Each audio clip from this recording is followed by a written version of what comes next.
नमस्कार दोस्तों, गुरु कृपा क्लासेस के YouTube चैनल पर आप सबका हार्दिक स्वागत है। कैसे हो तुम सब लोग? कमेंट करके सभी बताइए कैसे हो तुम लोग। इससे पहली वाली क्लासों में हमने राजस्थान की पॉलिटिकल का अध्ययन कर लिया था। आज हम इंडियन पॉलिटिकल के प्रश्न लेके आए हैं जो सीटी की एग्जाम के लिए बहुत ही महत्वपूर्ण साबित होंगे। आप लोग सभी जितने भी विद्यार्थी हैं सबको ये वीडियो शेयर कीजिए और जो भी प्रश्न आपके सामने स्क्रीन पे हो उस प्रश्न की प्रश्न संख्या लिखकर उसका आंसर जरूर देवे। प्रत्येक विद्यार्थी आंसर देगा और अंत में अपना आकलन करेगा कि हमने इस जो एमसीक्यू क्वेश्चन थे उसमें कितने प्रश्न हमने सही किए हैं और कितने गलत किए हैं, जिससे आपकी तैयारी का पता लग जाएगा।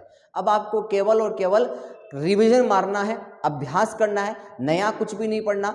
चलो हम स्टार्ट करते हैं। सब लोग आगे होंगे कि तूफान चाहे कितना भी हो हाथ उठाए रखना, दलदल चाहे कितना भी हो पांव जमाए रखना, कौन कहता है छलनी में पानी नहीं रुकता, अरे बर्फ जमने तक हाथ लगाए तो रखना। ठीक है, जब तक आपको सफलता नहीं मिलती है तब तक निरंतर मेहनत करते रहिए, आपको एक दिन सफलता जरूर मिलेगी। और आपको कह रहा हूं कि सीटी की एग्जाम देने के बाद में ये वीडियो जरूर देखना। एग्जाम से पहले देखकर फिर बाद में देखना कितने प्रश्न आपके एग्जाम में हुबहू मिलने वाले हैं और फिर आप बताना कि हाँ गुरु कृपा कंटेंट देता है, कहीं टाइम पास करने का काम नहीं करता। केवल 23 तारीख के बाद में ऑफलाइन बैच के जो विद्यार्थी थे आरएस फाउंडेशन के बच्चे, उन्होंने कहा कि हम सीटी की एग्जाम देना चाहते हैं। 10 दिन की क्लासों के अंदर मैंने कंप्लीट सीटी के प्रश्न जितने भी आने वाले हैं, जितने भी टॉपिक हैं, उनका रिविजन करवाया है मैंने। तो देखिए बिना हम समय गवाइए, पहला प्रश्न आपकी स्क्रीन के ऊपर है, जल्दी से आंसर दीजिए इसका कि विधि का शासन क्या अमेरिका से। हमने सबसे पहला प्रश्न है कि असंगत युग्म को छांटना है। पहला प्रश्न है अपना असंगत युग्म को छांटना है। ध्यान देना भाई, असंगत युग्म को छांटना है। जल्दी बताइए भाई कि असंगत युग्म कौन सा होगा। क्या विधि का शासन अमेरिका से लिया गया है? क्या विधि द्वारा स्थापित प्रक्रिया क्या जापान से ली गई है? क्या राष्ट्रपति के विचारात राज्यपाल द्वारा विधेयक सुरक्षित रखना क्या कनाडा से ली गई है? क्या और समवर्ती सूची क्या ऑस्ट्रेलिया से ली गई है? क्या बिल्कुल मेरी बात समझना, विधि का जो शासन है वो आपके अमेरिका के संविधान से नहीं लिया गया है। अमेरिका के संविधान से तो मौलिक अधिकार लिए गए हैं और विधि का जो शासन है वह लिया गया है इंग्लैंड से। विधि का शासन कहां से लिया है भाई? इंग्लैंड से लिया है। और पूछ क्या रहा है प्रश्न में? असंगत। तो पहला ही प्रश्न क्या हो गया? गलत हो गया। दूसरा भी पूछा जा सकता है। देखो ऑप्शनों से भी प्रश्न बन सकते हैं, तो एक बार इन ऑप्शनों को भी हमें देखना जरूरी है, क्योंकि एक प्रश्न से हमारे 4 से 5 प्रश्न सोल्व होते हैं। देखना, विधि द्वारा स्थापित प्रक्रिया कहां से ली है? जापान से। क्वेश्चन कैसे भी आ सकता है भाई कि विधि द्वारा स्थापित प्रक्रिया किस देश से ली गई है? जापान से। राष्ट्रपति के विचारार्थ राज्यपाल द्वारा विधेयक सुरक्षित रखना, वो लोग कहां से लिया है? कनाडा से। ध्यान रखना, राज्यपाल की जो नियुक्ति होती है राज्यों के अंदर, उस प्रक्रिया को भी हमने कहां से लिया है? कनाडा से। दोनों चीज याद रखना भाई। और समवर्ती सूची हमने कहां से ली है? ऑस्ट्रेलिया से लिया है। बोलो 1 2 3 प्रश्न तो ये हो गए अमेरिका से मौलिक अधिकार लिए हैं और विधि का शासन आपके इंग्लैंड से लिया है। कोई दिक्कत नहीं होनी चाहिए। एक प्रश्न आपका क्लियर हो गया। चलो दूसरे प्रश्न के ऊपर चलते हैं। जल्दी से आंसर दीजिए। सभी लोग कमेंट करके आंसर दो भाई। अरे आंसर दो जल्दी से कि जो भी है असंगत पूछ रहा है। क्या पूछ रहा है भाई? असंगत पूछ रहा है। सीधा प्रश्न है कि क्या मौलिक अधिकार अमेरिका से लिए गए? क्या बिल्कुल सही है कि हाँ मौलिक अधिकार अमेरिका से ही लिए गए हैं। संसदीय शासन प्रणाली ब्रिटेन से ली गई है। क्या बिल्कुल ये बात भी सही है, संसदीय शासन प्रणाली ब्रिटेन से ली गई है। आपातकालीन उपबंध क्या कनाडा से लिए गए हैं? क्या यही थोड़ा सा प्रश्न गलत हो गया। आपातकालीन जो उपबंध है वह जर्मनी से लिए गए हैं। तो ध्यान रखना, आपातकालीन उपबंध कहां से लिए गए हैं भाई? जर्मनी से लिए गए हैं। ध्यान देना इस प्रश्न के ऊपर, आपातकालीन उपबंध कहां से लिए हैं? जर्मनी से। तो सर कनाडा से क्या लिए गए हैं? तो मैंने आपको बताया था अभी अवशिष्ट शक्तियां। यहां एक और प्रश्न याद हो गया आपको, अवशिष्ट शक्तियां कहां से ली गई है भाई? अवशिष्ट शक्तियां जो है, अवशिष्ट शक्तियां, तो ध्यान रखना अवशिष्ट शक्ति जो ली गई है वो कहां से ली गई है? कनाडा से। और राज्यपाल की नियुक्ति ये भी कहां से ली गई भाई? राज्यपाल की नियुक्ति, राज्यपाल की नियुक्ति का जो प्रावधान है वह भी हमने कहां से लिया है भाई? ध्यान रखना कनाडा से लिया है। राज्य के नीति निषेध तत्व कहां से लिए हैं? आइलैंड से। सीधा सा प्रश्न है, कोई दिक्कत नहीं आनी चाहिए। इसमें क्या पूछ रहा है? असंगत। थर्ड नंबर का ऑप्शन इसमें सही हो गया। सभी लोग देखिए किस किस का सही हुआ है, कमेंट करके बताइए। वीडियो को ज़्यादा से ज़्यादा शेयर करना है भी। आप लोग अगर, हमारा मनोबल तभी बढ़ेगा कि जब विद्यार्थी हमारे वीडियो को शेयर करेंगे, क्योंकि हम जो कंटेंट दे रहे हैं वो सबसे अलग दे रहे हैं। हम किसी की कॉपी पेस्ट नहीं कर रहे हैं। हमारा प्रश्न खुद का ये होता है, हम ऐसे प्रश्न तैयार कर रहे हैं कि प्रत्येक प्रश्न में बच्चे को कम से कम 4 से 5 प्रश्न का ऑप्शन ऐसे दो कि 4 से 5 प्रश्न स्वतः उसके क्लियर हो जाए, अतः टॉपिक भी उसका क्लियर हो जाए। तो यहाँ आपको समझ में आ गया होगा। तीसरे प्रश्न की ओर चलते हैं। निम्न में से कौन संविधान की प्रारूप समिति के सदस्य नहीं था? प्रारूप समिति का सदस्य नहीं था। देखो, मोहम्मद सादुल्ला, बिल्कुल मोहम्मद सादुल्ला एकमात्र मुस्लिम लीग के सदस्य थे। ध्यान रखना, एकमात्र मुस्लिम लीग के सदस्य। तो प्रारूप समिति जो ड्राफ्ट कमेटी थे उसमें एकमात्र मुस्लिम जो सदस्य थे वह कौन थे? मोहम्मद सादुल्ला, मुस्लिम सदस्य। ध्यान रखना भाई, बहुत अच्छा प्रश्न है। मुस्लिम सदस्य कौन थे? मोहम्मद सादुल्ला। सबको समझ में आ गया होगा। फिर बात करते हैं कि भाई इस प्रारूप समिति, बोल दो ड्राफ्ट कमेटी में सदस्य कितने थे? 7 + 1। एक तो कौन थे? अध्यक्ष साहब। एक तो कौन थे? अध्यक्ष। अब प्रारूप समिति के जो अध्यक्ष थे वो कौन थे? BR अम्बेडकर। कौन थे भाई? BR अम्बेडकर। ध्यान रखना भाई, BR अम्बेडकर ये क्या थे? अध्यक्ष थे।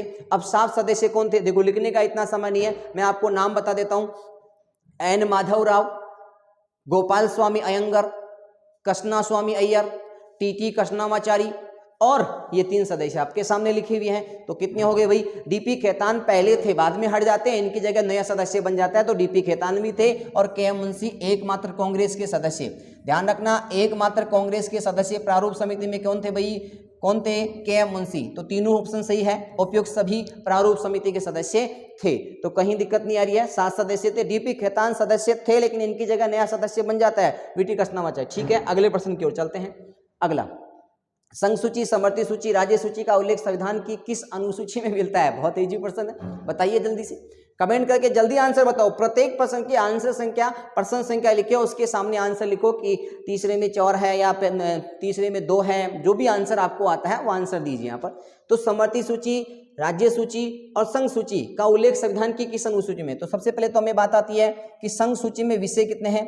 संघ सूची है एक, हमारे जो राज्य सूची है एक, हमारे समवर्ती सूची है। तो ध्यान रखना, समवर्ती सूची में और राज्य सूची में कितने विषय हैं? तो ध्यान रखना, संघ सूची में टोटल विषय है वर्तमान में 100। कितने विषय हैं भाई? 100 विषय। इसमें कितने हैं? 61। इसमें कितने हैं? 52। एक तो ये प्रश्न आपके एग्जाम में छप सकता है हूबहू कि संघ सूची में वर्तमान में कितने विषय हैं? 100, राज्य सूची में 61, समवर्ती सूची में 52। अब बात करते हैं ऑप्शनों की। दूसरी अनुसूची में ध्यान रखना, दूसरी अनुसूची में क्या है? ध्यान दो भाई, दूसरी अनुसूची में है वेतन भत्ते। ध्यान रखना, वेतन और भत्ते। तो दूसरी अनुसूची में है वेतन भत्ते। तीसरी अनुसूची में क्या है? शपथ। तीसरी अनुसूची में क्या है भाई? शपथ। अब मैं यहाँ बात करूं वेतन भत्ते, देखो लिखने का समय नहीं है, मैं आपको बोल के बता देता हूं कि राष्ट्रपति, राज्यपाल, लोकसभा के अध्यक्ष उपाध्यक्ष, राज्यसभा के सभापति उपसभापति, विधानसभा के अध्यक्ष उपाध्यक्ष और विधान परिषद के सभापति उपसभापति के वेतन भत्तों का निर्धारण किस अनुसूची में है? अनुसूची दूसरी के अंदर। अनुसूची 3 में किसका प्रावधान है? शपथ का। ध्यान देना, राष्ट्रपति व राज्यपाल की शपथ का प्रावधान अनुसूची 3 में नहीं है। तो लोकसभा तथा राज्यसभा के सदस्य तथा लोकसभा व राज्यसभा के अभ्यर्थी। अब आपका क्वेश्चन आता है कि अभ्यर्थी कौन होते हैं?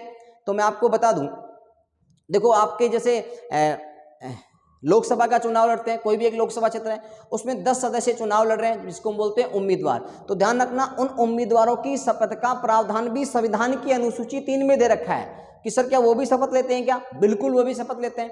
अब वो कब लेते हैं? कि जब वो नामांकन दाखिल करवाने जाते हैं। तो जैसे उपखंड मुख्यालय पर SDM महोदय के सामने और जिला कलेक्टर महोदय पर जिला कलेक्टर के सामने जो शपथ लेते हैं, कहीं भी जहां अपन नामांकन दाखिल कर रहे हैं वहां शपथ ग्रहण पर लेंगे, तो शपथ जो ले रहे हैं ना वो अनुसूची 3 में वर्णित होती है। तो ध्यान रखना, अभ्यर्थी भी शपथ का प्रावधान है और सदस्यों की शपथ का प्रावधान है। तो ध्यान रखना, ज्यादा विस्तार चर्चा मैंने क्लास में बता दी थी आपको। 30 अनुसूची में शपथ का प्रावधान है। एक चीज का ध्यान रखो, राष्ट्रपति और राज्यपाल की शपथ का प्रावधान अनुसूची 3 में नहीं है। बात करें 7वीं अनुसूची शक्तियों का विभाजन, संघ सूची, राज्य सूची और समवर्ती सूची में शक्तियों का विभाजन, तो पूछ क्या रहा है कि संघ सूची, समवर्ती सूची, राज्य सूची का उल्लेख संविधान की किस अनुसूची में है। कोई कहीं दिक्कत नहीं आ रही है भाई, 7वीं अनुसूची आंसर सही हो गया। जिसका भी 3 आंसर सही था वो क्या हो गया, सही हो गया। अब आप लोग जितने भी विद्यार्थी हो ज़्यादा से ज़्यादा वीडियो को शेयर करो, शेयर करते रहो भाई, तुम लोग ऐसे देखोगे तो कोई दिक्कत ही नहीं आएगी। अब बात आती है 8वीं अनुसूची। 8वीं अनुसूची में क्या है, भाषाओं का उल्लेख है। 8वीं अनुसूची में क्या भाई, भाषा। अब आपसे पूछे कि मूल संविधान में कितनी भाषा थी, मूल संविधान की बात करते हैं तो मूल संविधान में तो कितनी भाषाएं थी बेटा, 14 भाषाएं थी। मूल संविधान में तो 14 भाषाएं थी और वर्तमान में कितनी हैं, 22 भाषाएं हैं। अब ध्यान रखना इन 22 भाषाओं में क्या अंग्रेजी को 22 8वीं अनुसूची में शामिल कर रखा है क्या, ध्यान रखना अंग्रेजी जहां भी ऑप्शन आए उसको पहले को काट देना। अंग्रेजी को जो अपनी 8वीं अनुसूची है 22 भाषा 8वीं अनुसूची में शामिल है उनमें शामिल नहीं किया गया है, अतः 8वीं अनुसूची में अंग्रेजी का उल्लेख नहीं है। तो चौथा आंसर जो होगा उसमें कौन सा आएगा, 7वीं अनुसूची। मैंने दूसरी बता दी, तीसरी बता दी, 7वीं बता दी, 8वीं अनुसूची, इनमें से प्रश्न उठ जाएगा, कहीं कोई दिक्कत नहीं आ रही है। अगले प्रश्न में आओ, इनमें से फिर वही प्रश्न असंगत युग्म को बताना है भाई, जल्दी से बताओ असंगत युग्म, क्योंकि समय नहीं है, हमें बार बार रिपीट करना है, प्रश्नों को देखना है, आपको केवल अपनी तैयारी पर चौंकना है कि भाई हमारी तैयारी कहाँ तक हो गई, ठीक है। अरे भाई लाइक और शेयर तो करते रहो तुम लोग। कितने अच्छे प्रश्न आ रहे हैं, अच्छे प्रश्न आ रहे हैं तो कमेंट भी करो कि हाँ सर अच्छे प्रश्न है, और आपको कोई प्रश्न ऐसा लग रहा है, शंका लग रहा है, तो हाँ भी कमेंट करना जरूर। ज़्यादा से ज़्यादा अपनी साथियों के साथ वीडियो को शेयर करना भाई। संघ संविधान समिति के पंडित जवाहरलाल नेहरू के अध्यक्ष थे क्या, बिल्कुल सही बात है कि संघ संविधान समिति के अध्यक्ष पंडित जवाहरलाल नेहरू ही थे। पहला ऑप्शन तो सही है, हमें छांटना क्या है, असंगत। ध्यान देना, असंगत और संगत के ऊपर फोकस करना अपने को। संघ शक्ति समिति क्या डॉक्टर भीमराव अम्बेडकर है, यही खा गया, यही तो प्रॉब्लम होती है, जल्दबाजी पढ़ देते हैं। देखो संघ शक्ति समिति के भी अध्यक्ष कौन है, पंडित नेहरू ही है, पंडित नेहरू ही है। ध्यान रखना, प्रश्न को बहुत अच्छी तरह से पढ़ना। आप ये मत सोचना ये तो इसके थोड़ी रहेंगे। संघ शक्ति समिति और संघ संविधान समिति दोनों के अध्यक्ष कौन है, पंडित जवाहरलाल नेहरू ही है। तो अम्बेडकर किसके थे, अभी बताया ना, ड्राफ्ट कमेटी के, बोले तो प्रारूप समिति के अध्यक्ष थे। तो दूसरा असंगत पूछ रहा है, लेकिन फिर भी तीसरा याद कर लीजिए, प्रांतीय संविधान समिति सरदार वल्लभ भाई पटेल। इसके अलावा मौलिक अधिकारों की समिति, ध्यान रखना मौलिक अधिकार समिति, मौलिक अधिकार समिति, और मौलिक अधिकार समिति के अध्यक्ष भी कौन थे, सरदार वल्लभ भाई पटेल ही थे।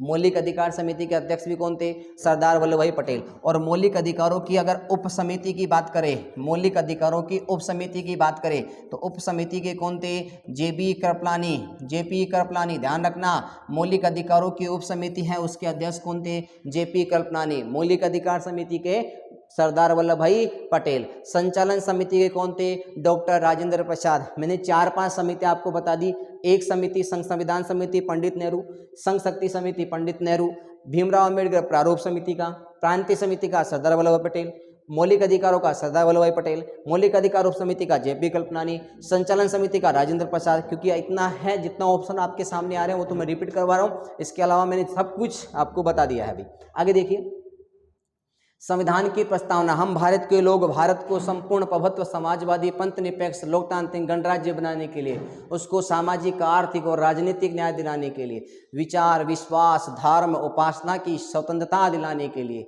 देखो भाई सारा प्रश्न यह क्या पूछ रहा है, संविधान की प्रस्तावना में शब्दों का सही अनुक्रम कौन सा है। तो ध्यान रखना, पहली बात तो मैं आपको कहूँ कि प्रस्तावना पूर्व में किसका रूप था, प्रस्तावना पूर्व में किसका रूप था, उद्देश्य प्रस्ताव का। प्रस्तावना पूर्व में किसका रूप था भाई, उद्देश्य प्रस्ताव का। अब बात आती है कि सर ये उद्देश्य प्रस्ताव है वो किसने पेश किया था, पंडित नेहरू ने। उद्देश्य प्रस्ताव किसने पेश किया, पंडित जवाहरलाल नेहरू जी ने। कब पेश किया, 13 दिसंबर को। कब पेश किया बेटा, 13 दिसंबर 1946 को पेश किया। सर ये पारित कब हुआ, पेश तो कब हुआ भाई, पेश की बात करते हैं 13 दिसंबर 1946, पारित की बात करते हैं तो ये पारित कब हुआ था। तो ध्यान रखना, पारित हुआ था ये 22 जनवरी 1947 को, 22 जनवरी 1947 को। और इस उद्देश्य प्रस्ताव को ही संविधान का दर्शन कहते हैं भाई। संविधान का दर्शन किसे कहते हैं? उद्देश्य प्रस्ताव को। ये भी प्रश्न आ सकता है कि संविधान का दर्शन किसे कहते हैं? उद्देश्य प्रस्ताव को। पेश किसने किया? नेहरू ने। कब किया? 13 दिसंबर 1946 को। पारित 22 जनवरी 1947 को। बोलो कोई दिक्कत आ रही है क्या? आज की जो प्रस्तावना है ना वो पूर्व में उद्देश्य प्रस्ताव का रूप था। अब यहाँ पूछ क्या रहा है, मैं ये भी बता दूं कि पहले जब प्रस्तावना थी तो 1960 का जो बेरूबासी केस था, उस बेरूबासी केस ने प्रस्तावना को संविधान का अंग नहीं माना गया था। लेकिन जब 1973 के अंदर केशवानंद भारतीवाद आया, उस केशवानंद भारतीवाद ने प्रस्तावना को संविधान का अंग मान लिया और प्रस्तावना के मूलभूत ढांचे को छोड़कर उसमें आंशिक संशोधन भी कर सकते हो, ये भी बात कर दी। ध्यान रखना, प्रस्तावना में अब तक एक ही बार संशोधन हुआ। पूछा जा सकता है कि प्रस्तावना में कितनी बार संशोधन हो चुका है? एक ही बार संशोधन हुआ है, ध्यान देना इसमें भी। फिर बात आता है कि जो प्रस्तावना की जो भाषा है वो हमने कहाँ से लिया है? ऑस्ट्रेलिया से लिया है। प्रस्तावना की जो पहली पंक्ति है we the people of India, कि हम भारत के लोग, ये कहाँ से ली है? तो ध्यान रखना, we the people of India ये यूएनओ से ली गई है। इसके अलावा जो भी प्रश्न है वो मैंने बताया, लेकिन अब यहाँ प्रश्न के ऊपर चर्चा करेंगे, ज़्यादा विस्तार से चर्चा नहीं कर पाएंगे क्योंकि समय इतना ज़्यादा नहीं है, कम है हमारे पास समय। आप भी एग्जाम है, क्योंकि समय ज़्यादा खराब नहीं करना, तो प्रश्न के ऊपर ध्यान देते हैं। प्रस्तावना में सही शब्दों का क्रम कौन सा है? क्या संप्रभु, प्रजातांत्रिक, समाजवादी? ना, ये गलत हो गया। समाजवादी ना, इससे पहले ये तो सही है, समाजवादी तो है यहाँ पर दूसरे नंबर पे। प्रजातांत्रिक, ये दोनों गलत हो गए यहाँ पर। संप्रभु, समाजवादी, धर्मनिरपेक्ष, प्रजातांत्रिक, गणतंत्र, ये सही है। तो ध्यान रखना, प्रस्तावना में इनका जो क्रम पूछ लेता है तो क्रम क्या होता है? संप्रभु, समाजवादी, पंथनिरपेक्ष और प्रजातांत्रिक, गणतंत्र। इसको पंथनिरपेक्ष भी बोल सकते हो। मैंने यहाँ तक बताया समाजवाद शब्द का उल्लेख संविधान में कहाँ कहाँ किया गया है? धर्मनिरपेक्ष, इस मौलिक अधिकारों में कहाँ किया है इसका? इस धर्मनिरपेक्ष का मौलिक अधिकारों में कहाँ गया? संविधान में इसका योगदान कहाँ तक है? जब मेंस की क्लास चल रही थी मैंने इस चीज को बताया था, संप्रभु का अर्थ बताया था, समाजवाद का अर्थ बताया था, धर्मनिरपेक्ष का अर्थ बताया था, प्रजातांत्रिक का अर्थ बताया था, गणतंत्र का बताया था। यहाँ तक ये बताया था कि मौलिक अधिकारों में समाजवाद के संबंधी कौन कौन से अनुच्छेद हैं, नीति निर्देशों में समाजवाद से संबंधित अनुच्छेद कौन से हैं, क्योंकि प्रश्न यही आता है कि समाजवाद शब्द में नीति निर्देशों तत्वों से संबंधित कैसे है, स्पष्ट करो। धर्मनिरपेक्ष शब्द मौलिक अधिकार, नीति निर्देशों तथा मूल कर्तव्यों में कैसे संबंधित है, स्पष्ट करो। तो सारे प्रश्नों की मैंने चर्चाएं की है। आगे अभी चलते हैं अगले प्रश्न की ओर। भारत में संविधान की प्रस्तावना में कितने प्रकार की न्याय, स्वतंत्रता और समता का सही उत्तर है? बताइए, क्रम बताओ इनको कि भारतीय संविधान में कितने प्रकार की न्याय है, प्रस्तावना के अंदर कितने प्रकार की स्वतंत्रता है और कितने प्रकार की समता है? जल्दी से बताओ भाई, जल्दी बताओ, आंसर कमेंट करके बताते रहो भाई तुम सब लोग। तो ध्यान रखना, सबसे पहले न्याय है, तो न्याय तो कितने प्रकार की है? 3 प्रकार की। अब 3 प्रकार की न्याय कौन कौन सी है? सामाजिक न्याय, आर्थिक न्याय और राजनीतिक। सामाजिक, आर्थिक और राजनीतिक न्याय 3 प्रकार की। सामाजिक, आर्थिक और राजनीतिक न्याय 3 प्रकार की न्याय है भाई, ध्यान रखना। फिर इसके अलावा आती है स्वतंत्रता। बताओ भाई कितने प्रकार की स्वतंत्रता है? जल्दी बताओ भाई। स्वतंत्रता विचार, अभिव्यक्ति, विश्वास, धर्म और उपासना। विचार, अभिव्यक्ति, धर्म, विचार और उपासना। तो कितने प्रकार की स्वतंत्रता हो गई? 5 प्रकार की। ध्यान रखना, आपसे कोई पूछे कि न्याय कितने प्रकार की? 3 प्रकार की, सामाजिक, आर्थिक और राजनीतिक न्याय। स्वतंत्रता कितने प्रकार की? विचार, अभिव्यक्ति, विश्वास, धर्म और उपासना। विचार, अभिव्यक्ति, विश्वास, धर्म और उपासना, ये 5 प्रकार की स्वतंत्रता। समता हो गई आपके कितने प्रकार की? 2 प्रकार की। प्रतिशतता, अवसर की समानता। तो यहाँ कितना हो गया भाई? 3, 5 और 2। तो 3, 5, 2 ऑप्शन में मिल रहे हैं क्या? बिल्कुल मिल रहे हैं। मैंने आपको ये बताया सामाजिक, आर्थिक, राजनीतिक न्याय का उल्लेख कहाँ से है, स्वतंत्रताएं कहाँ से हैं और समता कहाँ से है, सारी चीज देख ली है, आप लोगों को याद हो गया होगा। चलो अगले प्रश्न के ऊपर चलते हैं, जल्दी बताओ इसका आंसर। समानता का मौलिक अधिकार किन अनुच्छेदों में है? मैंने आपको बताया है, थोड़ा सा इसका विस्तार से बताना जरूरी हो गया क्योंकि यहाँ से प्रश्न एग्जाम में आ सकता है। हमने बात की मौलिक अधिकारों की, किसकी बात की? मौलिक अधिकारों की। मौलिक अधिकार, तो ध्यान रखना, मौलिक अधिकार सबसे पहले आती है कि मौलिक अधिकार कौन से भाग में है। तो भाग की बात करते हैं तो मौलिक अधिकार भाग 3 में है। मौलिक अधिकार कहाँ से लिए गए हैं? अगर कहाँ से पूछता है तो अमेरिका के संविधान से लिए गए हैं, ये भी आ सकता है अमेरिका के संविधान से। मौलिक अधिकार अनुच्छेदों की बात करते हैं तो मौलिक अधिकारों में जो अनुच्छेद आते हैं 12 से 35 तक आते हैं। फिर बात आती है 12 में क्या है? राज्य की परिभाषा। 12 में क्या है भाई? राज्य की परिभाषा। फिर बात आती है अनुच्छेद 13 में क्या है? ध्यान रखना, अब थोड़ा सा ज़्यादा लिखूंगा नहीं, बोल के बताता हूँ, सुनना आराम से वीडियो के अंदर, एक बार नहीं तो 2 बार सुन लेना, 3 बार सुन लेना, जितनी बार आप देखोगे आपके लिए फायदेमंद रहेगा भाई। अनुच्छेद 13 की बात करते हैं, ध्यान रखना, न्यायिक पुनरावलोकन है लेकिन पूर्ण रूप से अनुच्छेद 13 में न्यायिक पुनरावलोकन को स्पष्ट नहीं किया गया। अगर एग्जाम में आया है कि अनुच्छेद 13 में पूर्ण रूप से न्यायिक पुनरावलोकन को क्या स्पष्ट किया गया है क्या? नहीं, न्यायिक पुनरावलोकन को पूर्ण रूप से स्पष्ट नहीं किया गया। तो फिर अनुच्छेद 13 में क्या बात लिखी हुई है कि संसद कोई ऐसा कानून नहीं बना सकती जो हमारे मौलिक अधिकारों का हनन करे। अनुच्छेद 13 की बात सुनना, संसद कोई ऐसा कानून नहीं बना सकती जो हमारे मौलिक अधिकारों का हनन करे, और अगर संसद कोई कानून बना भी देती है तो ध्यान रखना वह स्वतः ही शून्य घोषित हो जाएगा। किस आर्टिकल के तहत? अनुच्छेद 13 के तहत। तो मैं कह सकता हूं हमारी संविधान का अगर कोई सर्वश्रेष्ठ आर्टिकल है तो वह कौन सा है? अनुच्छेद 13 है। और अनुच्छेद 14 से मूल मौलिक अधिकारों की बात करें तो 14 से 35 तक है। अब हमारे मूल संविधान में तो कितने मौलिक अधिकार थे? मूल संविधान की बात करते हैं, मूल संविधान में कितने मौलिक अधिकार थे? 7 अधिकार। मूल संविधान में कितने अधिकार थे? 7 अधिकार। ध्यान देना इस प्रश्न के ऊपर। लेकिन वर्तमान में कितने हैं? वर्तमान की बात करते हैं तो वर्तमान में कितने हैं? 6 मौलिक अधिकार है। अब 6 मौलिक अधिकार है तो कौन सा हटा दिया? तो ध्यान रखना, एक संविधान में कॉन्स्टिट्यूशन अमेंडमेंट हुआ था, संपत्ति का अधिकार हटा दिया। कौन सा भाई? संपत्ति का अधिकार। अब संपत्ति का अधिकार किस अनुच्छेद के तहत था? 31 के तहत। संपत्ति को क्या बना दिया? कानूनी अधिकार बना दिया। ठीक है, ध्यान देना इस प्रश्न के ऊपर। संपत्ति को कानूनी अधिकार बना दिया किसके तहत? 300 क के तहत। ये लो भाई, मूल संविधान में 7 मौलिक अधिकार थे लेकिन वर्तमान में 6 ही है, क्योंकि संपत्ति का जो अधिकार था जो अनुच्छेद 31 के तहत था उसे हटाकर कानूनी अधिकार बना दिया 300 क के तहत। अतः वर्तमान में कितने मौलिक अधिकार है? 6। अब मैं उन 6 की बात करता हूं। ये प्रश्न जो है आपके सामने ये स्वतः ही क्लियर हो जाएगा। यहां तक आप लोग समझ लिए होंगे कि भाई मौलिक अधिकार भाग 3 में है। कहां से लिए? अमेरिका से। 12 से 35 तक बना। 12 में क्या है? राज्य की परिभाषा। आप कहोगे सर राज्य की परिभाषा कैसी? कि वे सभी संस्थाएं जो प्रत्यक्ष व अप्रत्यक्ष रूप से सरकार से जुड़ी रहती है और सरकार से लाभ का हस्तांतरण करते रहते हैं, लाभ प्राप्त करते रहती है, उसे हम 12 में परिभाषा दे रखी है। अनुच्छेद 13 में न्यायिक पुनरावलोकन को स्पष्ट किया गया लेकिन पूर्ण स्पष्ट नहीं किया गया। ध्यान रखना इस बात को। इसमें एक बात कही है कि राज्य सरकार या संसद कोई ऐसा कानून नहीं बना सकती जिससे हमारे मौलिक अधिकारों का हनन हो, और अगर बना भी देती है तो वह स्वतः ही शून्य घोषित हो जाएंगे।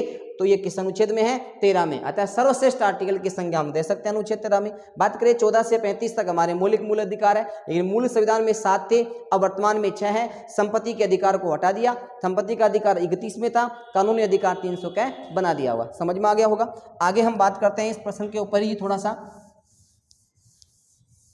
ध्यान देना इस प्रश्न के ऊपर, क्योंकि यहां से प्रश्न आ सकता है, तब मैं थोड़ा सा इसके ऊपर टाइम ले रहा हूं। अब 6 मौलिक अधिकार है, उसका ट्रिक बता देता हूं मैं आपको। समस्व शोध करना है शिक्षा सर्वे पर। ध्यान देना, समस्व शोध करना है, समस्व शोध करना है शिक्षा सर्वे पर। समस्व शोध करना है शिक्षा सर्वे पर। ध्यान देना भाई प्रश्न के ऊपर, समस्व शोध करना है शिक्षा सर्वे पर। और एक ट्रिक और याद बताता हूं मैं आपको, यहां लिख देता हूं 54, 24, 24। ध्यान देना, सम से क्या होता है भाई? समता का अधिकार। सम से क्या हो गया? समता का अधिकार। सौ से क्या हो गया? स्वतंत्रता का अधिकार। सौ से क्या हो गया? स्वतंत्रता का अधिकार। सौ से क्या हो गया? शोषण के विरुद्ध अधिकार। ठीक है। ध से क्या हो गया? धार्मिक स्वतंत्रता का अधिकार। धार्मिक स्वतंत्रता का अधिकार। शिक्षा से क्या हो गया? शिक्षा व संस्कृति का अधिकार। शिक्षा व संस्कृति का अधिकार। ठीक है। और संवैधानिक उपचारों का अधिकार। तो बोलो 6 अधिकार हुआ कि नहीं हुआ? अब देखना यहाँ पर मैंने वो ट्रिक बताई थी 54, 24, 24। तो हमारे जो मौलिक अधिकार 14 से 35 तक थे, कहां से कहां तक थे? 14 से 35 तक। उसको समझने का प्रयास करना। ये भी 6 ही संख्या है ना, तो इनके सामने लिख दो। समता के अधिकार में कितने आर्टिकल आएंगे?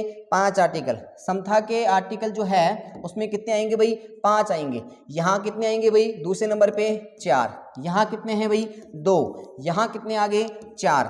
फिर कितने आएंगे? 2। और फिर कितने आएंगे? 4। अब गिन सकते हो आप लोग। कहां से स्टार्ट करना है? 14 से। 14 से 5 आर्टिकल समता में आएंगे। 14, 15, 16, 17, 18। तो 14 से 18 तक के किसमें आ गए? इसमें। अब 4 आएंगे, 18 तक ऊपर आ गए, तो 19 से 22 तक, 19 से 22 तक स्वतंत्रता में आएंगे। अब 22 तक आ गए तो 2 ही आएंगे, 23 और 24 ये इसमें आ गए। अब 4 आएंगे, 24 तक यहाँ आ गए, तो 25 से 28 तक 4 हो गए। अब आएंगे 2, तो 29 से 30 तक के इसमें आ गए। अब आएंगे 4। अब देखो यहाँ 31 से 35 तक नहीं आएंगे, क्योंकि 31 तो क्या कर दिया था? हटा दिया गया था संपत्ति के अधिकार के तहत। तो इसमें क्या आएंगे? 32 से 35 तक। बोलो 4 हुए। ये आपकी चीज मैंने आपको समझा दिया। ठीक है, अब मैं वो चीज़ बताएंगे, हाँ आगे और बताएंगे। समानता का मौलिक अधिकार पूछ रहा है, बोलो समता का मौलिक अधिकार 14 से 18 बोलो किस ऑप्शन में है? पहले ऑप्शन में है, तो पहला ही ऑप्शन क्या हो गया? सही हो गया। इसके अलावा सारे ऑप्शन गलत हैं। ठीक है, अगली बात करते हैं अगले प्रश्न के ऊपर। जल्दी बताओ इस प्रश्न का, निम्नलिखित में से कौन सा जोड़ा सुमिलित नहीं है? नहीं पूछ रहा है भाई, नहीं के ऊपर ध्यान देना है, तो नहीं बताइए जल्दी से आंसर, जो भी है आंसर दीजिए जल्दी से, कमेंट बॉक्स में आंसर कीजिए। और मजा आ रहा है कि नहीं आ रहा है क्लास के अंदर, ये भी आप जरूर बताइए कि हाँ सर प्रश्नों में वास्तव में मजा आ रहा है, और आपके कितने प्रश्न सही हो रहे हैं या गलती हो रहे हैं, सारे या सारे सही हो रहे हैं, बेस्ट मजा। ठीक है, हाँ, अनुच्छेद 15 में सामाजिक व शैक्षिक रूप से पिछड़े वर्गों का विशेष प्रावधान है क्या? बिल्कुल ये बात सही है। मैं अनुच्छेद 15 की बात करता हूं। देखो लिखने का समय नहीं है, बोल के बता देता हूं, आप लोग आराम से सुनते रहना, इस चीज को ध्यान लगा के सुनोगे तो ही आपको समझ में आएगा। अब मैं इतना खराब समझ नहीं कर रहा हूं, क्योंकि मैं आपको जो बोल रहा हूं एक ही क्लास में आप 2 महीने 3 महीने तक पढ़ते रहोगे पॉलिटिकल, लेकिन कंप्लीट नहीं होगी। मैं आपको इस क्लास के माध्यम से प्रयास कर रहा हूं कि आपके एग्जाम में प्रश्न सही हो जाए। देखना भाई, अनुच्छेद 15 में क्या है कि जाति, धर्म, नृजाति, लिंग, जन्म स्थान के आधार पर भेदभाव नहीं किया जाना चाहिए, यह अनुच्छेद 15 में लिखा हुआ है। अनुच्छेद 15(3) में है कि महिलाओं तथा बच्चों को विशेष छूट दी जाए, और इसी के तहत 1961 का दहेज प्रतिशत अधिनियम और 2005 का घरेलू हिंसा अधिनियम लागू है।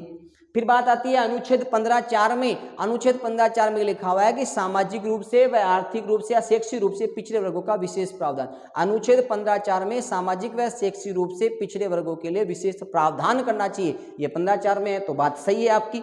ठीक है, अनुच्छेद 22 निवारक निरोध। निवारक निरोध होता है शक के आधार पर गिरफ्तारी होना, उसे कहते हैं निवारक निरोध। लेकिन जो अनुच्छेद 22 है ना, वो हमारा इस निवारक निरोध के तहत भी आता है, गिरफ्तारी में संरक्षण।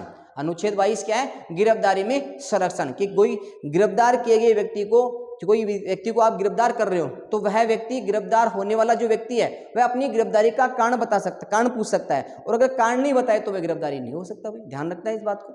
और गिरफ्तार किए गए व्यक्ति को 24 घंटे के भीतर न्यायालय में पेश करना होता है। अब यहाँ प्रश्न आ जाता है कि 24 घंटे में न्यायालय में पेश करते हैं गिरफ्तार किए व्यक्ति को अनुच्छेद 22 के तहत, तो क्या इसमें यात्रा का समय शामिल होता है क्या? इसमें यात्रा का समय शामिल नहीं होता है, तो ध्यान देना इस प्रश्न के ऊपर, ये बात भी सही है। अनुच्छेद 20 दोहरे दंड पर रोक। अनुच्छेद ये कहता है कि जो अपराध किया गया व्यक्ति है, अपराधी व्यक्ति है, उसके ऊपर जब तक अपराध घोषित नहीं होता तब तक वह अपराधी घोषित ना हो, अर्थात उसके ऊपर अपराध साबित नहीं होगा तब तक वह अपराधी घोषित नहीं होगा। एक बात तो ये लिखी हुई है। और एक जो अपराधी है उस व्यक्ति को वही सजा दी जाए जब अपराध करते समय निर्धारित थी, वही सजा मिलनी चाहिए। ये भी कौन कह रहा है? अनुच्छेद 22। एग्जाम्पल देता हूं, जैसे मान लो कि किसी 2019 में मर्डर की सजा 5 साल है। अब 2019 में मर्डर हो गया, लेकिन उसके ऊपर अपराध साबित होते हुए 2022 हो गई।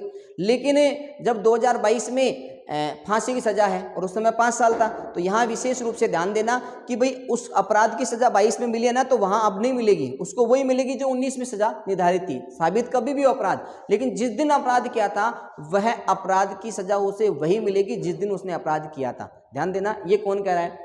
और अनुच्छेद 20 एक बात और कहता है कि दोहरे दंड से जाता है न्यायिक और कानूनी, न्यायिक और विभागीय कार्रवाई तो एक ही होती है, दोहरा दंड इसमें नहीं दिया जा सकता। अनुच्छेद 20 यही बात है, ये भी बात सही है। अनुच्छेद 16 क्या कह रहा है कि राज्य के नियोजन, समान नियोजन होता है ना, कि राज्य के अंतर्गत सेवाओं में सबको समान अवसर की समानता, समान अवसर दिया जाए। यहाँ भेदभाव लिखा हुआ है, तो ये गलत हुआ कि नहीं हुआ भाई? अनुच्छेद 15, 20, 22 ये सारा मैंने आपको बता दिया। आपको पता है 17 में छुआछूत है, 18 में आपको उपाधियों का अंत है। इसके अलावा कोई प्रश्न बचे नहीं यहाँ पर। 20 को अगर एक बार और समझना चाहते हो तो मैं बता देता हूँ आपको। अनुच्छेद 20 एक बात कहता है कि जो अपराधी व्यक्ति होता है उसने जिस दिन अपराध किया है उस व्यक्ति को वही सज़ा मिलेगी जिस दिन उस अपराध की सज़ा निर्धारित है। लेकिन अगर उसका अपराध 2 साल बाद में साबित होता है और उस अपराध की सज़ा को बढ़ा दिया जाता है तो उसे बढ़ी हुई सज़ा नहीं मिलेगी, उसे उस समय जो सज़ा निर्धारित थी वही मिलेगी। ये कौन कह रहा है? अनुच्छेद 20 कह रहा है। समझ में आ गया होगा। आगे बात करते हैं, जिनमें से असंगत युग्म को बताइए। ये फिर क्या पूछ रहा है, गलत युग्म को पूछ रहा है। मौलिक अधिकार क्या अमेरिका के संविधान से लिए गए हैं क्या? बिल्कुल, आपको मैं बार बार बता रहा हूँ कि मौलिक अधिकार अमेरिका के संविधान से लिए गए हैं। मूल संविधान में क्या 6 मूल कर्तव्य थे का? यहाँ देखो थोड़ा सा गलत हो गया। मूल संविधान में तो कितने थे? 7, वर्तमान में कितने हैं? 6। तो प्रश्न गलत हुआ कि नहीं हुआ? और पूछ क्या रहा है? असंगति पूछ रहा है, तो दूसरा असंगत होगा, लेकिन फिर भी तीसरा ऑप्शन तो पढ़ लेना चाहिए। अरे समझ में आ रहा है कि नहीं आ रहा, ये तो बता दीजिए। तुम लोग ना तो कमेंट कर रहे हो, कमेंट करके आंसर देना चाहिए आप लोगों को सबको। और अगर मजा आ रहा है तो एक बार मजे के अभी बताइए कि हाँ सर शानदार प्रश्न है। यहाँ आप सो रहे हो, मेरे हिसाब से सब लोग सो गए होंगे। अरे भाई जाग जाओ तुम जल्दी से। देखो, संपत्ति के अधिकार को हटाकर, अतः संपत्ति का अधिकार किसमें था? 31 में उसको कानूनी अधिकार बना दिया। किसके तहत? 300 क्या के तहत? ये तो बात मैंने सही कही। तो यहाँ क्या रहा है, मूल संविधान में 6 मौलिक अधिकार थे। ये बात सही है क्या? नहीं, ये बात सही नहीं है, क्योंकि 7 थे तो गलत हो गया। तो दूसरा ऑप्शन इसमें सही हो जाएगा। ठीक है, समझ में आ गया होगा। अगले प्रश्न के ऊपर चलते हैं। निम्न में से सही उत्तर बताइए। बताइए भाई सही उत्तर, जल्दी बताओ। हाँ, मूल संविधान में 10 मूल कर्तव्य थे क्या? अरे भाई आप लोग आंसर नहीं दे रहे हो। मूल संविधान में क्या 10 मौलिक कर्तव्य थे क्या? जल्दी बताओ। पहली बात तो हम बात करते हैं मूल कर्तव्य की। ध्यान रखना, मूल कर्तव्य की बात करते हैं तो मूल कर्तव्य मूल संविधान की बात करते हैं। मूल संविधान की बात कर रहे हो आप लोग, तो ध्यान रखना मूल संविधान में तो कुछ भी नहीं थे। मूल संविधान में थे ही नहीं। ये तो कब जोड़े गए थे भाई? 42वें संविधान संशोधन के तहत जोड़े गए थे। कौन से संशोधन के तहत? 42वें कॉन्स्टिट्यूशनल अमेंडमेंट 1976 के तहत जोड़े गए थे। और किस समिति की सिफारिश पर? सरदार स्वर्ण सिंह की समिति, सरदार स्वर्ण सिंह समिति की सिफारिश पर। ध्यान रखना। और कितने जोड़े गए थे? 10 जोड़े गए थे। ध्यान रखना, 10 जोड़े गए थे। एक चीज और बता दूं आपको, सरदार स्वर्ण सिंह समिति ने 8 मूल कर्तव्यों की ही सिफारिश की थी। तो अगर आपसे पूछे कितने मूल कर्तव्यों की सिफारिश की थी, देखो इस सरदार स्वर्ण सिंह समिति ने सिफारिश तो कितने की थी? 8 की, लेकिन जोड़े कितने गए थे? 10। इस चीज को ध्यान रख लेना भाई, 10 मूल कर्तव्य जोड़े गए थे। मूल संविधान में कुछ नहीं थे। सरदार स्वर्ण सिंह समिति की सिफारिश पर 10 जोड़े गए। सिफारिश कितने की थी? 8 की थी। इस चीज को विशेष रूप से ध्यान देख लेना भाई। तो पहला ऑप्शन तो गलत हो गया। अब वर्तमान में कितने मूल कर्तव्य है? तो वर्तमान में 11 है। अब 11वां जो जोड़ा गया था वो 46वें कॉन्स्टिट्यूशनल अमेंडमेंट के तहत जुड़ा था। अब 46वां कॉन्स्टिट्यूशनल अमेंडमेंट जो हुआ था वह कब हुआ था? 2002 में। 2002 में। अब यहाँ पढ़िए 86वें संविधान संशोधन 2000 के तहत 11वां मौलिक कर्तव्य। यहाँ क्या है? 2000, बल्कि आना क्या चाहिए था? 2002। बोलो समझ में आ रहा होगा तुम लोगों को। शानदार प्रश्न है कि नहीं है? एक बार आप टीचर का मनोबल कब बढ़ाओगे, क्योंकि हमारा ये चैनल नया है और जब तक आपका सपोर्ट नहीं बढ़ेगा तब तक हमारा मनोबल नहीं बढ़ेगा भाई। आप लोग अपना सपोर्ट बना के रखो, आप लोग अपने साथियों के साथ शेयर करते रहो। मजा तभी आएगा जब आप लोग हमारा साथ दोगे। मैं कह रहा हूं ना, अभी हमारी नई शुरुआत है और शुरुआत में सीखने में बहुत कुछ टाइम लग जाता है। आपके लिए बहुत शानदार प्रश्न हमने समावेश कर रखा है सीटी के एग्जाम के लिए। जितना हमारा ऑफलाइन क्लासों में रिवीजन रहा, मैं ऑनलाइन भी लेके आता, लेकिन 2 दिन हमारे ही गांव सामोद के अंदर अभी पलसाना दुर्घटना के अंदर हमारे गांव के 8 सदस्य मौत के घाट हो गए थे। हम उनको विनम्र श्रद्धांजलि अर्पित करते हैं, तो थोड़ा सा वहाँ समय नहीं मिला था, फिर भी हम आपके लिए प्रश्न लेके आए हैं। आप लोग सभी लोग है ना इस वीडियो को शेयर करते रहिए भाई।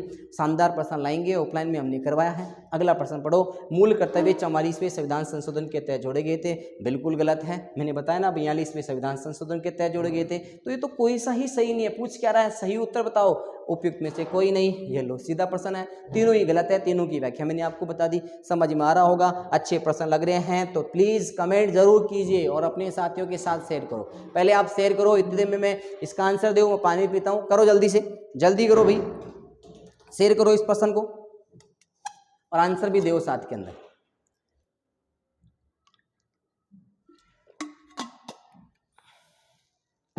चलो, समय नहीं है आपके पास, चलो एग्जाम बहुत नज़दीक है, फास्टली रिवीजन कीजिए, छा जाओ आराम से। एग्जाम देने के बाद ये कहो वास्तव में गुरुजी आपके ही प्रश्न आए। देखो भाई, मौलिक कर्तव्यों का गठन सरदार स्वर्ण सिंह समिति की सिफारिश पर किया गया, जिसमें कुल 12 सदस्य थे। देखो यहाँ तक तो सब लोग पढ़ लिए होंगे, यहाँ तक तो पढ़िए कि मौलिक कर्तव्य जो है सरदार स्वर्ण सिंह समिति की सिफारिश पे किए गए। अब गुरुजी आप तो नई चीज लिए, क्या उसमें 12 सदस्य थे क्या? यहाँ दिमाग खराब हो गया। बिल्कुल सही बात है, उसमें 12 सदस्य ही थे। 12 सदस्यीय थी सरदार स्वर्ण सिंह समिति जो मौलिक अधिकारों के लिए गठित हुई थी। पूछे मौलिक अधिकारों के लिए गठित सरदार स्वर्ण सिंह समिति ने कितने मौलिक कर्तव्यों की सिफारिश की थी? 8 की, लेकिन जोड़े कितने गए थे? 10। मूल संविधान में 10 मौलिक कर्तव्यों का उल्लेख था। मैंने देखो मूल संविधान में एक भी मौलिक कर्तव्य नहीं था, ये गलत हुआ कि नहीं हुआ? और वर्तमान संविधान में 10 मौलिक कर्तव्य हैं। ये क्या पूछ रहा है? असंगत युग्म पूछ रहा है। तो मूल संविधान में मौलिक कर्तव्यों का उल्लेख नहीं था, बिल्कुल सही है ना। मूल संविधान में मौलिक कर्तव्यों का उल्लेख नहीं था, ये बात भी सही है। नहीं था तो नहीं था, सही है बात। तो वर्तमान संविधान में 10 मौलिक कर्तव्य है क्या? बिल्कुल गलत है। वर्तमान में कितने हैं? 11वां, और 11वां 86वें कॉन्स्टिट्यूशनल अमेंडमेंट 2002 के तहत जोड़ा गया। अभी बताया मैंने आपको। तो असंगत युग्म कौन सा हो गया? 30 नंबर का। ये भी सही है, ये भी सही है, और ये गलत है। एक बार वो देख लेता हूं। मूल संविधान में मौलिक कर्तव्यों का उल्लेख नहीं था, बिल्कुल सही बात है। 42वें अमेंडमेंट के तहत जोड़ा गया था। अगले प्रश्न के ऊपर चलते हैं। अगला प्रश्न आपके ऊपर ये रहा, जल्दी बताओ। राज्य के नीति निर्देशक सिद्धांतों के निम्नलिखित अनुच्छेदों में से कौन सा अनुच्छेद अंतर्राष्ट्रीय शांति व सुरक्षा का संवर्धन संबंधी है? जल्दी बताइए आंसर। बहुत शानदार प्रश्न है। आप लोग ऐसे ही ज्यादा से ज्यादा विद्यार्थियों के साथ शेयर करोगे तो मजा और आने वाला है। और आप लोग कमेंट करके जरूर बताइए कि हाँ सर हमारी इस सब्जेक्ट के अंदर तैयारी कम है, उसके प्रश्न भी लेके आए। तो मैं जरूर कल के वीडियो के अंदर वही जो ज्यादा कमेंट जिस सब्जेक्ट के बारे में आएंगे उसी सब्जेक्ट की मैं कल क्लास लेने वाला हूं। तो आप लोग कमेंट करके जरूर बताइए कि सर हमारी क्लास, हमारी इस विषय में तैयारी थोड़ी सी कमजोर है, मैं उसकी क्लास जरूर लेके आऊंगा। बताइए क्या अनुच्छेद 51 में अंतर्राष्ट्रीय शांति और सुरक्षा का संवर्धन है क्या? बिल्कुल बात सही है। अनुच्छेद 51 में ही है। फिर सर 48 का में क्या है? पर्यावरण संरक्षण। 48 में क्या है? पर्यावरण को संरक्षण की बात कही गई है। अनुच्छेद 42 का में क्या है? बताइए। प्रस्तुति सहायता, मानवोचित दशाओं के अंदर प्रस्तुति सहायता कि मानवोचित दशाएं हो जाती है, उसमें जो प्रस्तुति सहायताएं मिलती है वो किस में है? अनुच्छेद 42 में। यह भी मैंने आपको बता दिया।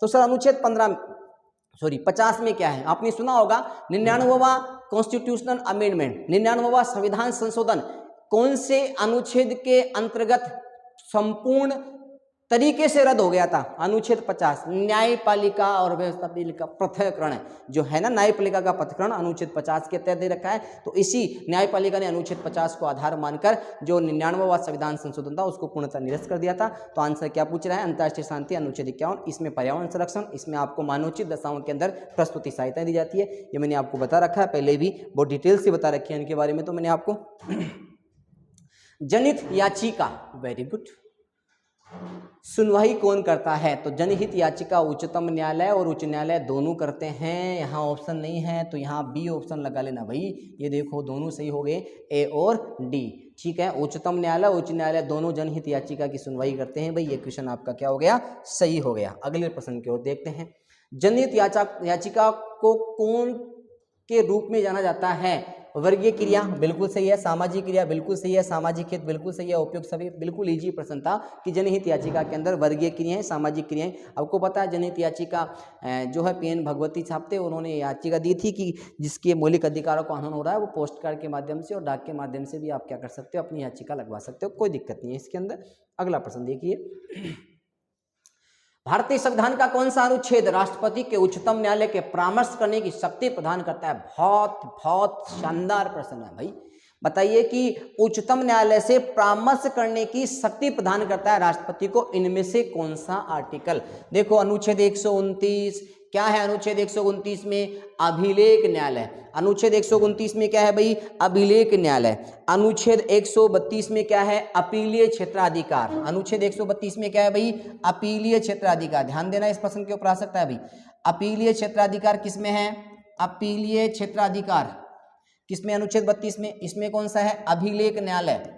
अभिलेख न्यायालय का उल्लेख। अनुच्छेद 43 में क्या है कि राष्ट्रपति उच्चतम न्यायालय से क्या लिख सकता है भाई? परामर्श। अनुच्छेद 43 हो गया। 32 में आपको पता है उच्चतम न्यायालय रिट जारी करता है मौलिक अधिकारों का हनन होने पर, कोई दिक्कत नहीं है। अभिलेख न्यायालय पूछा जा सकता है, अभिलेख न्यायालय का उल्लेख किस अनुच्छेद में? अनुच्छेद 29 में। अपीलीय क्षेत्राधिकार किस में आता है? अनुच्छेद 32 में। और अनुच्छेद 43 में क्या है भाई? परामर्श ले सकता है, बिल्कुल सही है। और ये 32 आपको संवैधानिक उपचारों का दिखा जिसमें आपका है। आगे देखो, यदि राष्ट्रपति द्वारा किसी विधेयक को पुनर्विचार के लिए लौटाया जाता है तो वह किस विटो का प्रयोग करता है। ध्यान रखना, संसद के द्वारा कोई विधेयक पारित होकर राष्ट्रपति के पास आता है तो राष्ट्रपति उसे ना तो पारित करता है और अपने पॉकेट में रख लेता है, ना मना करता है ना पारित करता है, पॉकेट में रख लेता है, तो उसे तो क्या कहेंगे, पॉकेट विटो। निलंबनकारी विटो, कि संसद के द्वारा पारित विधेयक राष्ट्रपति के पास आता है तो राष्ट्रपति उसे पुनर्विचार के लिए वापस भेज देता है, तो उसे क्या कहते हैं, निलंबनकारी विटो। और आंतरिक विटो क्या होता है कि संसद द्वारा कोई पारित विधेयक राष्ट्रपति के पास आ जाता है तो ना तो उसे पारित करता है ना मना करता है, कुछ भी जवाब नहीं देता है, तो वह कौन सा होता है, आत्यंतिक विटो। पूछ क्या रहा है यहाँ प्रश्न में कि पुनर्विचार के लिए उठाया जाता है वह किस प्रकार का विटो है, तो मैंने आपको बताया पुनर्विचार के लिए निलंबनकारी विटो। अगला प्रश्न है आपकी स्क्रीन पे, जल्दी दिए इसका आंसर, जल्दी से आंसर दो भाई, जो भी विद्यार्थी लाइव जुड़े हुए हैं जल्दी जल्दी आंसर दीजिए आप लोग। उच्चतम न्यायालय तथा उच्च न्यायालय के न्यायाधीशों की नियुक्ति राष्ट्रपति द्वारा प्राप्त नहीं है, तो ये तो राष्ट्रपति को प्राप्त है भाई, बिल्कुल सही है। उच्चतम न्यायालय तथा उच्च न्यायालय के अधिकारों को हस्तगत करना, यह हस्तगत करने की शक्ति किसी के पास नहीं, उच्चतम न्यायालय के कार्यों में किसी प्रकार का कोई हस्तगत नहीं किया जा सकता, यही प्रश्न क्या हो गया, गलत। प्रधानमंत्री और मंत्रियों की नियुक्ति आर्टिकल 75 के तहत, संसद अधिवेशन आहूत आर्टिकल 76 के तहत, ये बिल्कुल सही है, यही प्रश्न क्या हो गया, गलत। और पूछ क्या रहा है, नहीं है, तो बी ऑप्शन सही हो गया। जिस विद्यार्थी का भी बी ऑप्शन है वह सही है, कहीं को दिक्कत नहीं आनी चाहिए, ठीक है। अगले प्रश्न की ओर चलते हैं, किन किन परिस्थितियों में राष्ट्रपति संसद का संयुक्त अधिवेशन आहूत कर सकता है। देखो सबसे पहले बात करते हैं संयुक्त अधिवेशन, कौन से अनुच्छेद के तहत बुलाया जाता है राष्ट्रपति, अनुच्छेद 108 के तहत संयुक्त अधिवेशन बुलाता है, और संयुक्त अधिवेशन बुलाता कौन है, राष्ट्रपति। लेकिन संयुक्त अधिवेशन की अध्यक्षता कौन करता है, लोकसभा का अध्यक्ष ही संयुक्त अधिवेशन की अध्यक्षता करता है, इस प्रश्न के ऊपर भी ध्यान देना। अब पूछ क्या रहा है, आहूत कर सकता है किस शर्त के अंदर, देखो एक सदन द्वारा पारित विधेयक को दूसरे सदन, ये क्या हो गया, एक सदन द्वारा पारित विधेयक को दूसरे सदन द्वारा रद्द कर देना, एक सदन द्वारा विधेयक में प्रस्तावित संशोधन दूसरे सदन द्वारा स्वीकार नहीं किया जाना, बिल्कुल सही है। एक सदन द्वारा विधेयक की प्राप्ति के 6 माह तक कोई कार्यवाही नहीं करना, तो सभी परिस्थितियों के अंदर राष्ट्रपति संयुक्त अधिवेशन बुला सकता है, बुलाता राष्ट्रपति है लेकिन अध्यक्षता लोकसभा अध्यक्ष करता है। अगले प्रश्न की ओर चलते हैं, भारतीय संविधान के किस अनुच्छेद के अधीन भारत के राष्ट्रपति द्वारा महाभियोग चलाया जाता है। देखो महाभियोग शब्द इसमें भी है, ध्यान देना भाई, महाभियोग शब्द की बात करें तो जो कार्यकाल है ना, कार्यकाल किसमें है, इसमें है भाई। कार्यकाल की बात करें तो अनुच्छेद 56 में है। अनुच्छेद 75 के अंदर प्रधानमंत्री की नियुक्ति है, अनुच्छेद 75 में प्रधानमंत्री की नियुक्ति कौन करता है भाई, राष्ट्रपति करता है। अनुच्छेद 75 के तहत प्रधानमंत्री की नियुक्ति राष्ट्रपति करता है। अनुच्छेद 61 में महाभियोग की प्रक्रिया है, अनुच्छेद 61 में महाभियोग की प्रक्रिया है। अनुच्छेद 56 में हम क्या करते हैं, राष्ट्रपति का शासन, राष्ट्रपति शासन की बात करते हैं, तो अनुच्छेद 56 में मैंने सारे प्रश्न बता दिया, ध्यान देना। अभी ये प्रश्न आया भी था कि अनुच्छेद 56 में राष्ट्रपति का कार्यकाल है, लेकिन इसके अलावा महाभियोग शब्द का सर्वप्रथम जो उल्लेख किया गया था वह इसी अनुच्छेद 56 में है। 75 मैंने आपको बता दिया, प्रधानमंत्री की नियुक्ति करता है राष्ट्रपति अनुच्छेद 75 के तहत, महाभियोग की प्रक्रिया अनुच्छेद 61 के तहत, ये मैंने आपको बता दिया। इसके अलावा 57, बताओ सब लोग कमेंट बॉक्स में आंसर दो, अनुच्छेद 57 में क्या है, जल्दी से आंसर दो।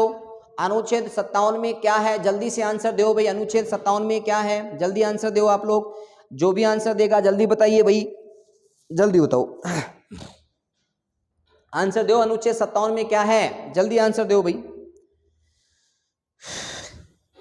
अनुच्छेद 57 में है राष्ट्रपति का पुनर्निर्वाचन, अनुच्छेद 57 में क्या है, राष्ट्रपति का पुनर्निर्वाचन। अर्थात अनुच्छेद 57 ये कहता है कि एक व्यक्ति कितनी भी बार राष्ट्रपति बन सकता है, लेकिन हमारी परंपरा बनी हुई है, क्योंकि हमारा संविधान लिखित और अलिखित है। लिखित का मतलब लिखा हुआ अनुच्छेदों के अंदर, और अलिखित का अर्थ क्या होता है कि यहाँ परंपराओं पर आधारित होता है। तो अनुच्छेद 57 कहता तो है कि पुनर्निर्वाचन, लेकिन परंपराएं कि एक व्यक्ति 2 बार, लास्ट एक बार, सॉरी।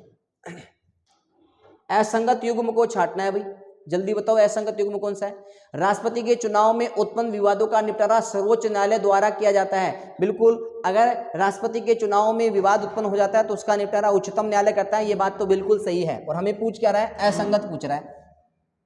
राष्ट्रपति पर महाभियोग चलाने की प्रक्रिया हमने संयुक्त राज्य अमेरिका से ली थी, बिल्कुल ये बात भी सही है कि राष्ट्रपति द्वारा जो महाभियोग की प्रक्रिया थी वो अमेरिका से ली गई थी, ये बात सही है।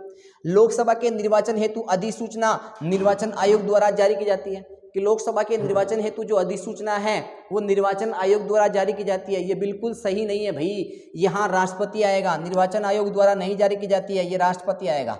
यही प्रश्न क्या हो गया, गलत हो गया कि लोकसभा के निर्वाचन हेतु अधिसूचना निर्वाचन आयोग द्वारा जारी नहीं की जाती है भाई, राष्ट्रपति द्वारा जारी की जाती है, ये गलत हो गया।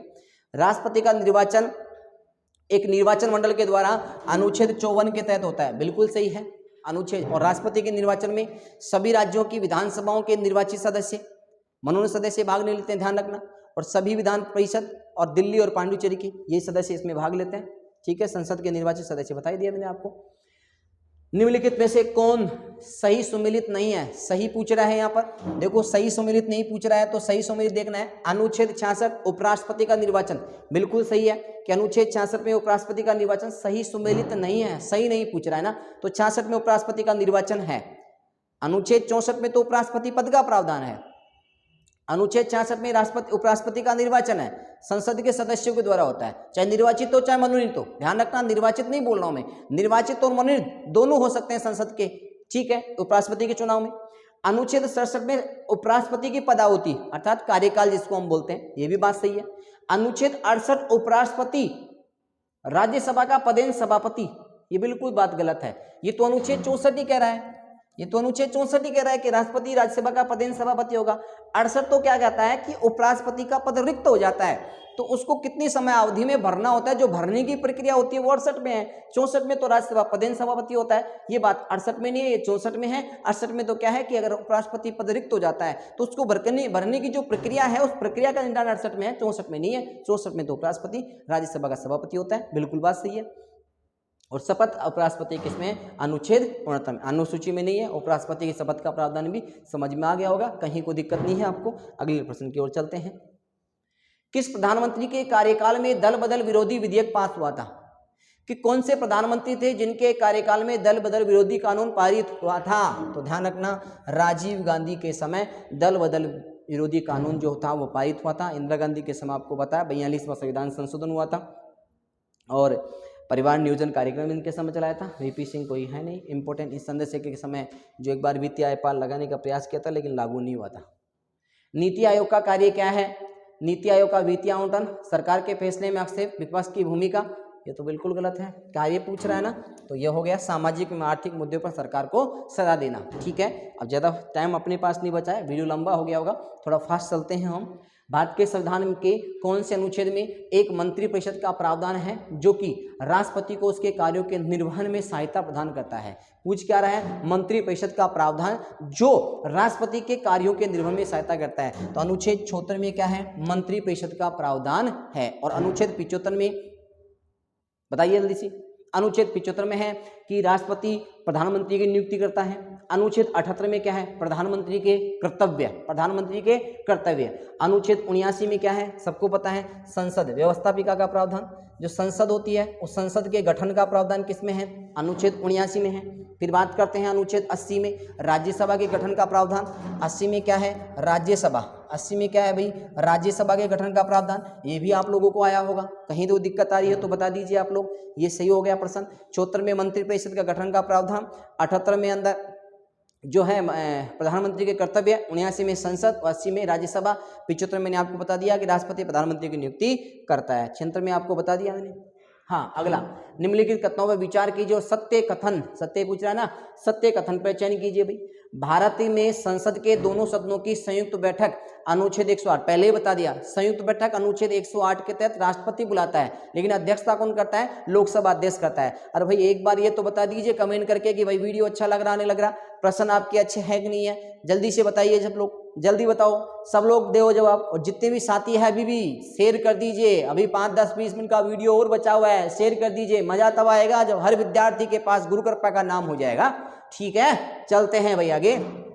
लोकसभा तथा राज्यसभा की प्रथम संयुक्त बैठक 1961 में, ये तो बिल्कुल बात, 3 बार, ध्यान रखना अब तक 3 ही बार संयुक्त बैठक आयोजन हुई है। भारतीय संसद के दोनों सदनों की संयुक्त बैठक बैंक सेवा आयोग के निर्देशन बिल को पारित करने के लिए हुई थी, ये भी बात सही है। तो ये पूछ क्या रहा है, सत्य कथन पूछ रहा है, तो तीनों सही है, 1, 2, 3 सही है, कहीं कोई दिक्कत नहीं है। तीनों प्रश्नों को आप याद कर लेना, एक ही प्रश्न में 3 प्रश्न बन रहे हैं, ठीक है। अगले प्रश्न की ओर चलते हैं। जब भारतीय न्यायिक पद्धति में लोकहित मुकदमा लाया गया ये भी मैंने बताया आपको। लोकहित मुकदमा लाया गया तो उस समय न्यायमूर्ति कौन थे? PN भगवती। कोई दिक्कत नहीं है, सीधा सा प्रश्न है।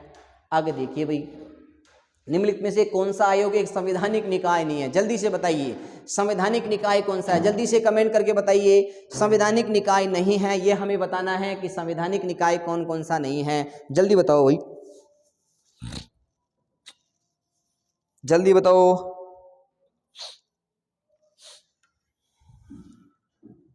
जल्दी बताओ इसमें।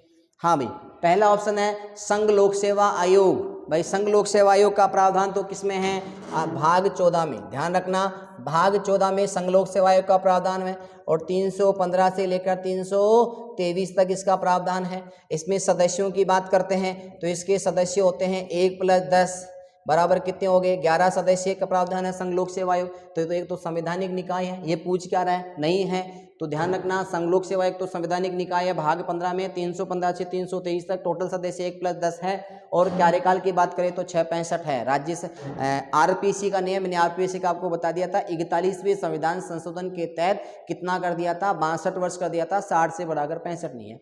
निर्वाचन आयोग बिल्कुल 324 में है, भाग 15 के अंदर। निर्वाचन आयोग जो है वो भाग 15 में है। कौन से में है? भाग 15 में और 324 के तहत। ध्यान देना भाई, निर्वाचन आयोग 324 के तहत है, भाग 15 में है। और सदस्यों की बात करें तो निर्वाचन आयोग के अंदर 1 + 3 सदस्य हैं, 1 + 2 सदस्य, 1 + 2 सदस्य, 1 + 2 सदस्य। पहले एक सदस्य था, फिर बहुत सदस्य हुआ, फिर एक सदस्य हुआ, फिर बहुत सदस्य हुआ। राष्ट्रीय मानवाधिकार आयोग, देखो ध्यान रखना, राष्ट्रीय मानवाधिकार आयोग मूल संविधान में नहीं था, ये तो मानवाधिकार संरक्षण अधिनियम 1993 के तहत बना गया था। तो यही आपका संवैधानिक नहीं है, ये गैर संवैधानिक है।